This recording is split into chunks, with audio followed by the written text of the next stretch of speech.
মই আজিও মোৰ স্বৰচিত কবিতা এটা আবৃত্তি কৰিবলৈ লৈছোঁ। কবিতাটোৰ নাম হৈছে সেই সময় আকৌ ঘূৰি অহা হ'লে। কেতিয়াবা নিজানত অকলশৰে বহি পাইছানে? মই পাইছোঁ। ভাল পাওঁ তেনেকৈ থাকি ক্ষন্তেকৰ বাবে। অতীতক ফঁহিয়াই চাওঁ সেই সময়খিনিত।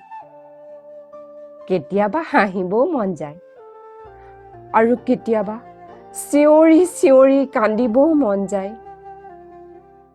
সুখ দুখ আৰু পোৱা নোপোৱাৰ কথাবোৰ ভাবিলে ক'ৰ পৰা কেনেকৈ জানো দীঘল হুমুনিয়াহটোৱে আহি হেঁচি ধৰে। তেতিয়া ভাবোঁ সকলোবোৰ সলনি কৰি পেলালোহেঁতেন, শুদ্ধবোৰ ৰাখি ভুলবোৰ দলিয়াই। সেই সময় আকৌ ঘূৰি অহা হ'লে। ধন্যবাদ।